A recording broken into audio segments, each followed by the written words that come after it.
Well, thank you, Chamberlain. My question is, under what circumstances do you think a senator can be suspended? There is no immunity for senators. So if, for instance, you have a situation where a senator is found guilty by a law court of some wrongdoing and maybe has to, be away for some time, serving jail term, for instance, just painting, some scenario now. What then happens to representation from his end or for his constituents if that is the basis upon which we're saying that senators cannot suspend fellow senators?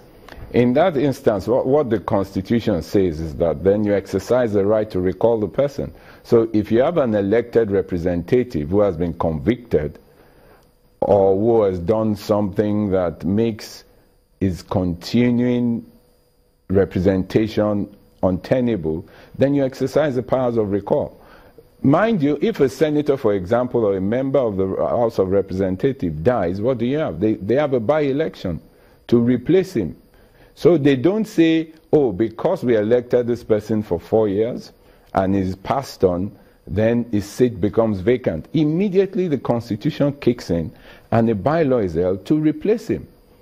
There is no power in the Constitution to deny anybody, any state, of representation. So if I vote in Lagos State where I reside for a senator or for a member of the House of Reps, I am yet to see that law that will deny me of that representation. It's like taking away my vote. It's like taking away my voice. So the internal regulations... Go on. Not even under the circumstance where, there have been allegations where a senator has been proven guilty of those allegations, can he step aside and say, I cannot continue to represent my people? Or the senators cannot say, well, we don't think that you can continue to represent your people, in these chambers. Maybe you will need to step aside. You don't see any scenario, whereby, senators can say, look, we don't think you belong in these chambers. There is no, if you even look at it, let's just apply common sense. Each senator represents a given area. The other senators who come from different areas do not have supervisory powers over the representatives of other people. So, because each of them comes there to represent a part of the nation, there is no power to sack a senator. So, the Senate president or the entire body of the National Assembly cannot exercise the powers to sack a senator and deny any area of representation. Yes, they have in their own internal guidelines powers of discipline, powers to suspend. But like I recall, those powers are very limited for a very short period of time. Well, you have expressed some amounts of displeasure in terms of how the senators have handled the complaint brought forward by Senator Ali Ndume. Some people have also said that, it was wrong for the Senate to be the judge and jury in its own case. How else do you think the senators could have, tackled this particular complaint without looking biased? Well, it is in these circumstances, you hit the nail on the head by saying that perhaps people will perceive that they were acting as judges in their own cause because, it's the Senate president, he controls the Senate, and the outcome of that committee sitting was rather predictable. So those accusations are there, but if they had just stopped at clearing the Senate president, perhaps people would give them the benefit of doubt. But to go further, to now suspend the senator from representing his area for 6 months, I think they've gone overboard.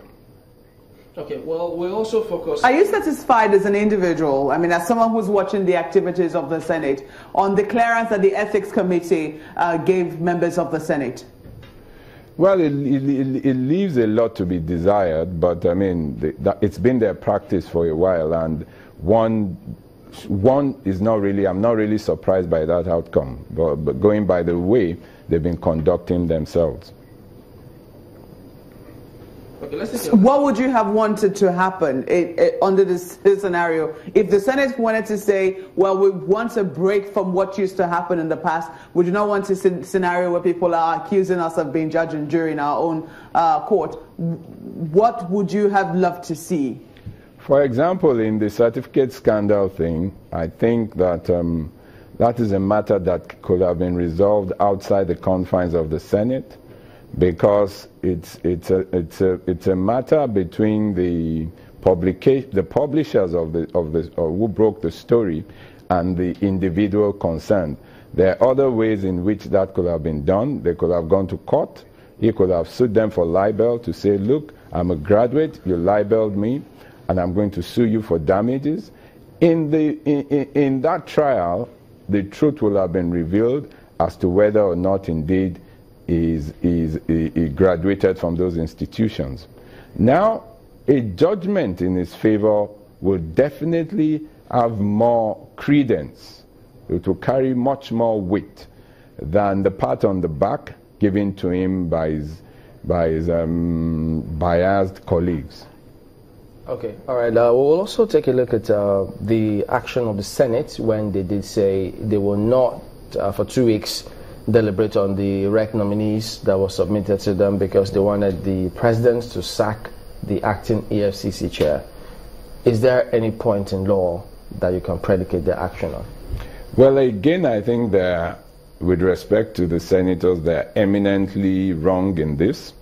The powers to appoint and fire reside with the president.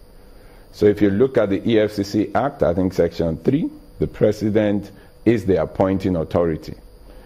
If you also look at the Constitution, Section 171, the president is also the person who has the right to appoint and the right to fire, not the Senate. The Senate has the right to approve or reject the nominations. So the Senate now, having rejected the nomination of the EFCC chairman, they have no business asking the president to fire him, because that's not their duty. Theirs is, if a name is forwarded to them, they either approve it or they reject it. They are overstepping their boundary, because their duty essentially is to make laws. They're not the police. They're not to enforce those laws that they make. That's the mistake they're making. So their duty just stops. If they're to make a law, they make that law. If they're to approve, they approve. If they're to reject, they reject. But it does extend also to confirmation of the nominees from Mr. President. Do you see that as the link that causes these upheavals?